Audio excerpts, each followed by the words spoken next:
Angela Williams wiped the sweat from her forehead as she stood back to admire her work.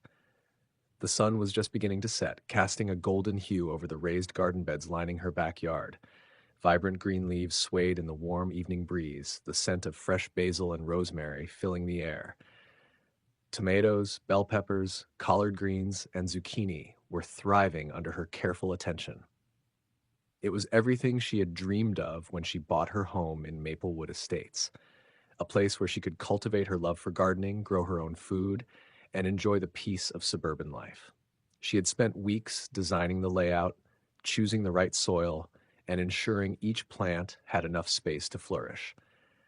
Gardening was more than a hobby for Angela. It was a connection to her roots, a skill passed down from her grandmother, who had taught her the value of growing her own food.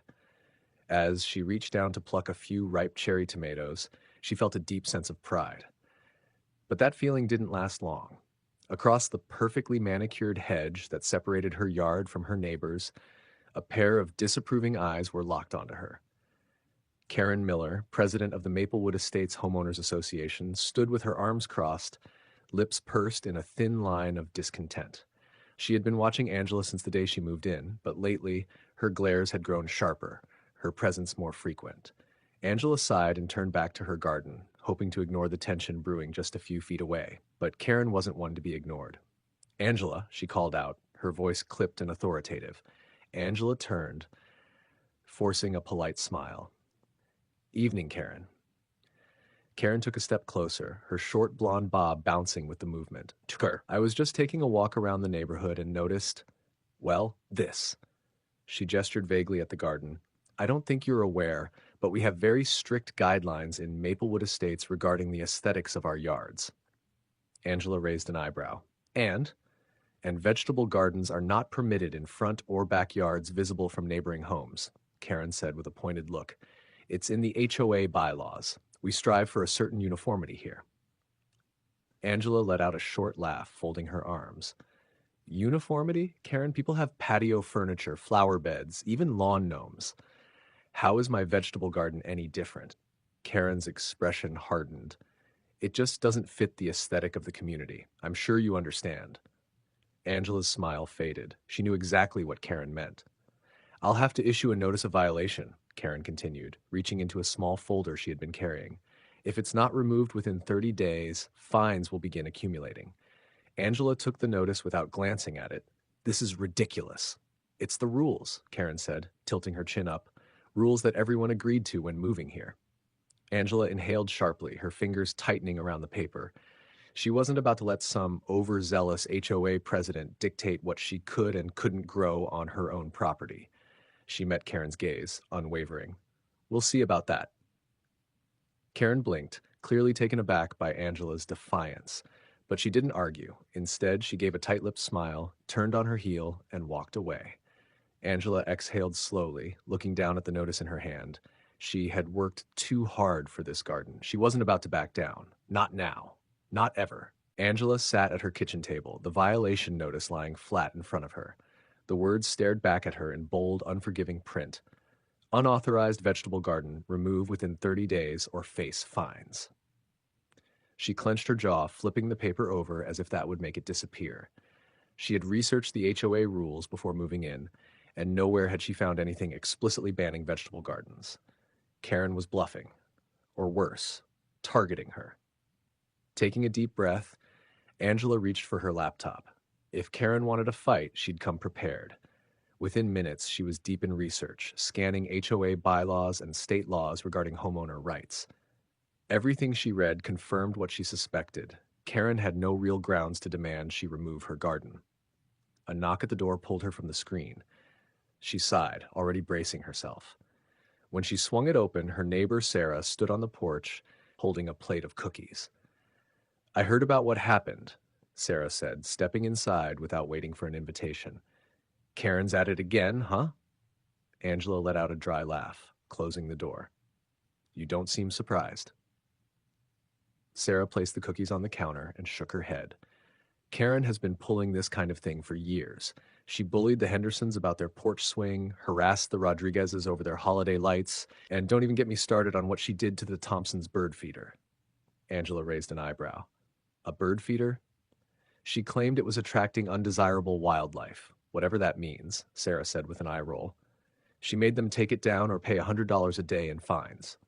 Angela folded her arms. So she just makes up rules as she goes? Pretty much, Sarah said, and most people just give in because it's easier than dealing with her. Angela exhaled slowly, her resolve hardening. Well, I'm not most people, Sarah grinned. I was hoping you'd say that. She pulled out her phone and tapped the screen a few times before handing it over. Here. This lawyer specializes in HOA disputes. He helped my cousin win a case against her over some nonsense about mailbox colors. Angela took the number and nodded. Thanks, Sarah. I'll give him a call. The next morning, Angela was back in her garden, Solash watering her plants and mentally preparing for whatever Karen tried next. She didn't have to wait long. Angela. She turned to see Karen standing at the edge of the yard, arms crossed tightly over her chest. Morning, Karen. Angela kept her voice even, refusing to give Karen the satisfaction of seeing her annoyed. I see you haven't started removing the garden, Karen said, her lips pressed into a thin line. The clock is ticking. Angela wiped her hands on her jeans and walked up to the fence. Actually, Karen, I looked into the bylaws. There's nothing in there that explicitly bans vegetable gardens. Karen's face darkened. It falls under the general aesthetics clause. Angela smirked. You mean the clause that's vague and subjective? The one that doesn't specifically mention vegetable gardens at all? Karen's jaw tightened. Rules are rules, Angela. I'd hate to see this escalate. Angela tilted her head. Oh, I think it already has. For the first time, Karen hesitated, but instead of backing down, she pulled out her phone, snapped a picture of the garden, and walked away without another word. Angela watched her go, knowing exactly what that meant. Karen wasn't finished. Not by a long shot. Angela had barely taken a sip of her morning coffee when the first email came through. Subject: HOA violation reminder. Immediate action required. She rolled her eyes before even opening it. The message was exactly what she expected. Another warning from Karen, filled with the same language about her unauthorized garden and the looming fines if she didn't comply. Angela scoffed and deleted it. If Karen thought she could harass her into submission with aggressive emails, she had the wrong one. She had already contacted the lawyer Sarah recommended, a man named David Morales, who had agreed to review her case. His response had been clear. Karen didn't have a legal leg to stand on. The HOA could enforce documented rules, but arbitrary decisions based on one person's preferences wouldn't hold up if challenged. That knowledge gave Angela confidence, but she also knew Karen wouldn't go down easily. As if to prove her point, a sharp knock rattled her front door. Angela sighed, setting down her mug before heading over. The second she opened the door, she found Karen standing there, holding a clipboard and wearing a smug expression. I sent you a follow-up email this morning, Karen said, her voice crisp and businesslike. Angela leaned against the doorframe, arms crossed. I saw, and I ignored it. Karen's nostrils flared. Ignoring official HOA communications is not advisable. If the garden isn't removed within the next 2 weeks, the fines will begin at $50 per day. Angela arched an eyebrow. And where exactly in the bylaws does it state that? Karen bristled. The HOA board has discretion to enforce community standards as they see fit. Angela let out a short laugh. So basically, you make up rules when you don't like something? Karen's grip on her clipboard tightened. If you refuse to comply, the HOA has the right to take further action. This is your final warning. Angela tilted her head. Further action? What, you're going to take me to HOA court? Karen's expression remained unreadable. You'll see. And with that, she turned and walked away. Angela watched her go, shaking her head before closing the door. Karen was clearly on a power trip, but Angela wasn't about to cave. That afternoon, she stepped outside to water her garden when she noticed something strange, a police car idling near the curb. 2 officers stood beside it, speaking quietly. Her stomach clenched as one of them turned and approached her. Ma'am, are you the homeowner? The officer asked, adjusting his sunglasses. Angela wiped her hands on her jeans and nodded. Yes, I am. What's going on? We received a call about a possible zoning violation and unauthorized land use, he said, glancing toward the garden. Angela blinked. Excuse me? A zoning violation? The officer shifted his weight. Your neighbor reported that you were operating an unapproved agricultural site within a residential neighborhood. Angela's jaw nearly dropped. Are you serious? The officer exhaled. Look, this isn't exactly the kind of thing we get involved in, but when someone calls, we have to check it out. Angela glanced across the street, and sure enough, there was Karen, standing on her porch with her arms crossed, watching smugly. Angela took a deep breath, forcing herself to stay calm. Officer, this is a private vegetable garden. I'm not running a farm, I'm not selling produce, and I'm certainly not violating any zoning laws. The officer nodded. That's what it looks like to me, too. This is a civil dispute, not a police matter. I'll go talk to your neighbor. Angela folded her arms as she watched him walk over to Karen. She couldn't hear their conversation, but the way Karen's face twisted in frustration told her everything she needed to know. A few minutes later, the officer returned. We let her know this isn't a criminal issue and that she should take it up with the HOA. Angela smirked. Let me guess, she wasn't happy about that? The officer chuckled. That would be an understatement. As he and his partner got back into their car and drove off, Angela turned her gaze back to Karen. Their eyes met, and for the first time, Karen looked genuinely rattled. Angela smiled. Karen had played her biggest card, and it had failed. Now it was Angela's turn. Angela sat on her porch swing, sipping iced tea and watching the sunset paint the sky in shades of pink and orange. The police had come and gone, leaving Karen humiliated and seething on her front porch. That alone should have been enough for Angela to feel victorious, but she knew better. Karen wasn't the type to admit defeat. If anything, she'd double down. And Angela was right. The next morning, she was woken up by the sound of a truck idling outside. Groggy, she shuffled to the window and peeked through the blinds. Her eyes narrowed as she spotted two men in neon vests standing near the edge of her property. One was holding a clipboard, the other gesturing toward her backyard. A sinking feeling settled in her stomach. She threw on a hoodie, slipped her sneakers, and marched outside. "Excuse me, can I help you?" she called out, making her way down the driveway. One of the men turned, glancing at her with mild surprise. "Morning, ma'am. We're with the HOA's contracted landscaping service. We received an order to remove a non-compliant structure." Angela's hands curled into fists. She didn't have to ask who had placed that order. "That's funny," she said, crossing her arms, "because I never requested anything be removed." The second man, a wiry guy with a thick mustache, checked his clipboard. "Says here the HOA board approved it." Angela scoffed. "The entire board, or just Karen Miller?" The two men exchanged a look before the first one hesitated. Karen Miller." Angela shook her head and stepped firmly between them and her garden. "Well, unless Karen plans to bring a court order, nobody is touching my property." The mustached man sighed.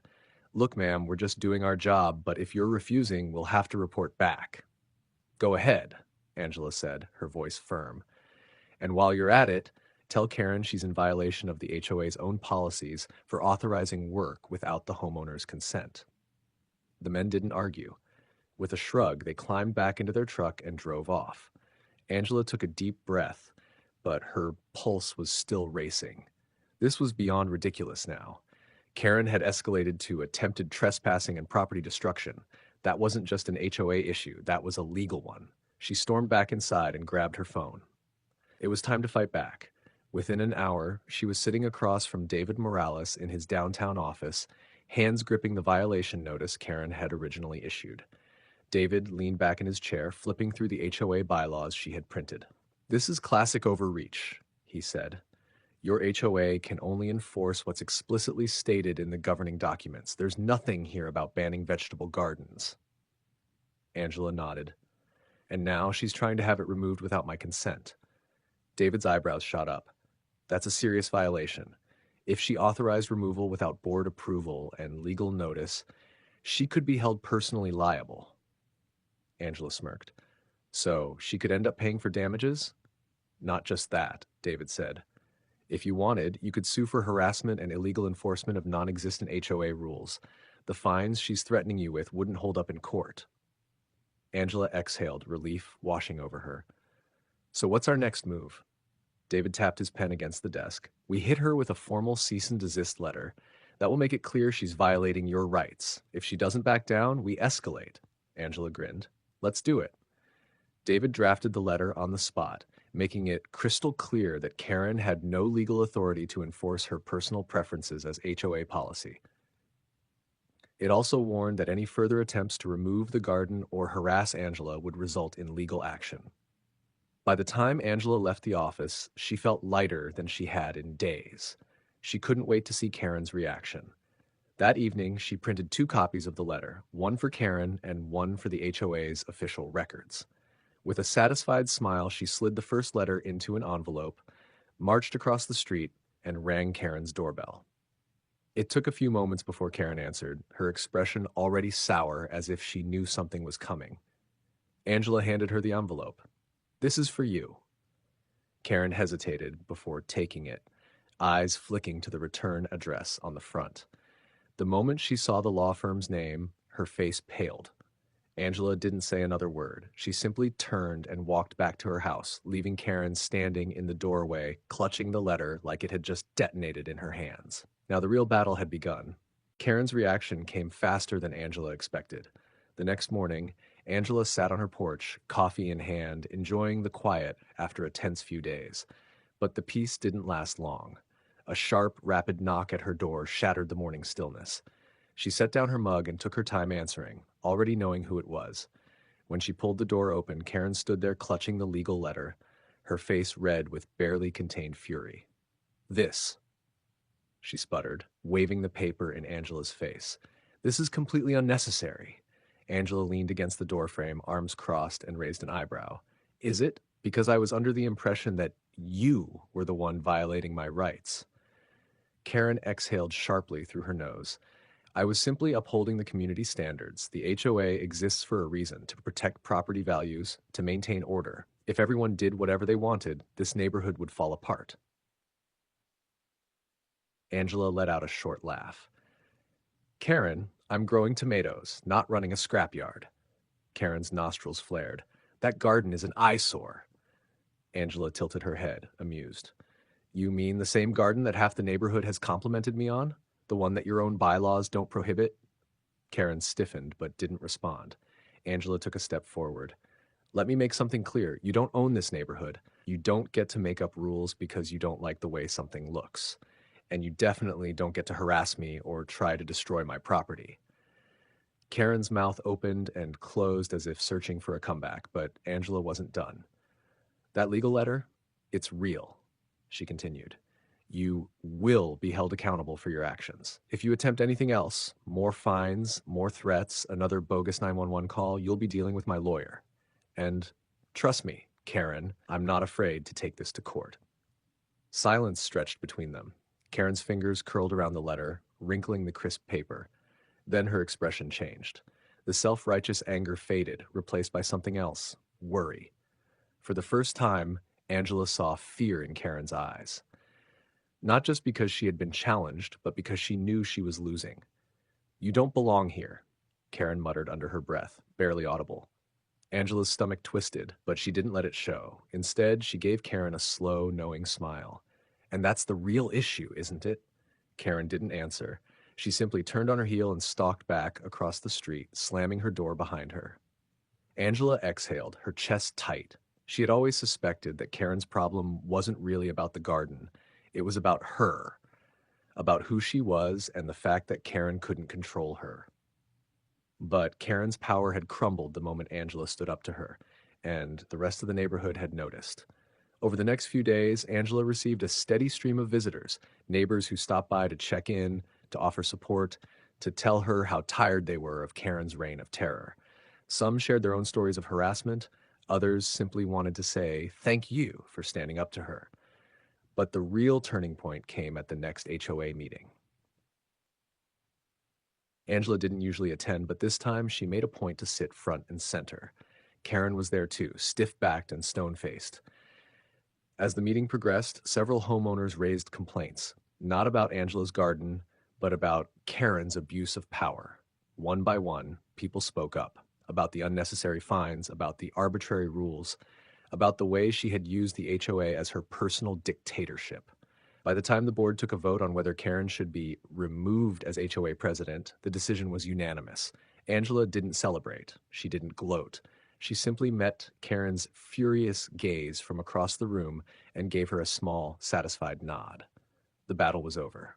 A week later, Angela stood in her garden watching the sun dip below the horizon. The plants were thriving, untouched, exactly as they should be. A voice interrupted her thoughts. "Looks amazing." She turned to see Sarah leaning against the fence, smiling. "I brought you something." She held out a small wooden sign. "Angela's Garden, established 2024. Angela laughed, running her fingers over the carved letters. "I love it." Sarah grinned. "Figured it needed a proper name. You fought for it after all." Angela placed the sign into the soft soil, stepping back to admire it.